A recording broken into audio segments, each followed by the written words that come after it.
Kejaksaan Agung menyita uang senilai 5,5 miliar rupiah dari hasil penggeledahan rumah tersangka Hakim Ali Muhtarom di Jepara, Jawa Tengah pada Minggu 13 April 2025. Ali merupakan tersangka perkara dugaan suap vonis lepas atau onslap kasus korupsi pemberian fasilitas ekspor crude palm oil atau CPO di Pengadilan Negeri Jakarta Pusat. Adapun uang ditemukan dalam mata uang dolar Amerika Serikat sebanyak 3.600 lembar atau 36 blok yang disimpan di koper. Koper itu diletakkan di bawah sebuah tempat tidur di rumah Ali. Kepala Pusat Penerangan Hukum Kejagung, Harlis Siregar mengatakan mulanya penyidik tak menemukan bukti yang dicari saat penggeledahan. Harli mengatakan tersangka yang kemudian berkomunikasi dengan salah seorang keluarga yang berada di rumah untuk memberi petunjuk soal bukti tersebut. Ketika saudara AM diperiksa di sini berkomunikasi dengan keluarga di sana, akhirnya itu ditunjukkan, dibuka, diambil bahwa uang itu ada di bawah tempat tidur, kata Kepala Pusat Penerangan Hukum tersebut.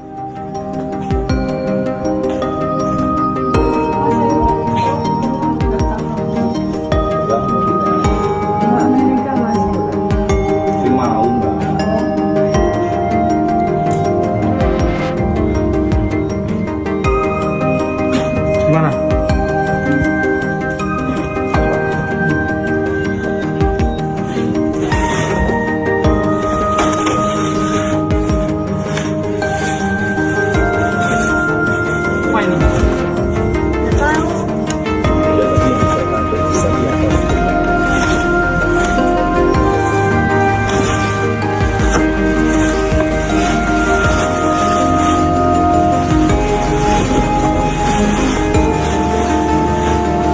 Coba di luar dulu Pak.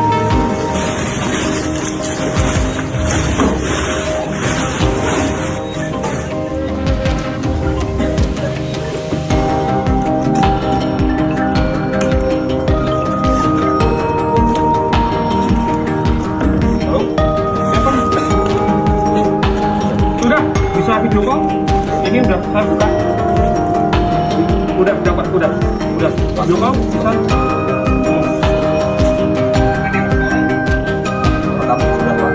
Ini sudah direkam semua.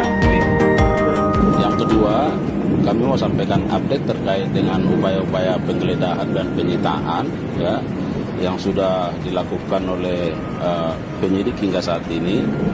Yang pertama, bahwa benar penyidik melakukan penggeledahan dan penyitaan di sebuah rumah ya di Jepara ya beberapa waktu yang lalu, itu pertanggal 13 April 2025, dan dari rumah tersebut ditemukan sejumlah uang dalam mata asing sebanyak 3.600 lembar atau 36 blok ya, yang dengan mata uang asing 100 USD ya. Jadi kalau kita setarakan di kisaran 5,5 M ya. Nanti silakan dihitung ya. Kalau download Tribun X sekarang, menghadirkan lokal menjadi Indonesia.